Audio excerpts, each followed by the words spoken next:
On November 17, 2022, the New York State Education Department notified all state school districts that they needed to stop using all Native American related nicknames, mascots, or imagery by the end of the 2022-2023 academic year, at the risk of losing state aid and the removal of school officers if they refused. This memo impacted a number of schools in the Mohawk Valley, and some have begun to move quicker than others in replacing their mascot and removing all Native American imagery from school grounds and facilities.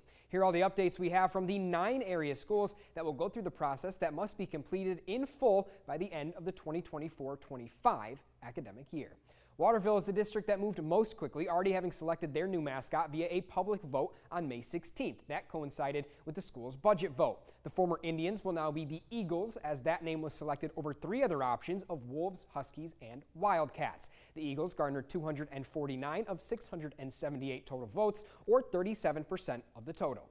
Another district who has already moved forward with a new name is Mascot Valley. On June 6th, the Mascot Valley Board of Education voted to retire the school's Indian mascot and replace it with the nickname Red Hawks. A committee is currently working on a new logo and imagery that will be associated with the nickname, and the process of identifying and taking down all banned images is currently going on, per Superintendent Ronald Wheelock, and will be done as soon as possible and no later than June 30th, 2025. The District of Richfield Springs is looking like it will be the next to announce a new mascot. Their public vote concluded today after beginning on June 9th, with the community voting to decide between 3 final options, which were selected from community suggestions that totaled in the hundreds: the Eagles, Lakers, or Mountain Lions. There's a little wrinkle in the plan for Richfield Springs, though, because they compete in almost all athletics with the O&D Young School District, who does not need to change from their current mascot of the Wildcats. There's also a joint committee that will determine the shared athletic symbol between the 2 schools.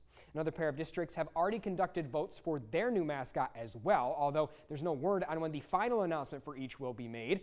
That would be the Oneida City and Old Forge Town of Webb school districts, who have each narrowed their choices down to 3 finalists. For Oneida, the 3 are the Dragons, Lions, or Railhawks, and for the Town of Webb, the options are the Bears, Huskies, or Timberwolves. Old Forge seemed pretty set on those 3 final names, and the school's website says that the final vote is pending after taking place on June 12th, while there's a little bit of a question on what is going on in Oneida. There's been no official word on the results of that final vote that took place on June 9th, and no mention of it on the school's website, so maybe one to look out for as the summer continues. I've reached out to both school superintendents, but I'm yet to hear back.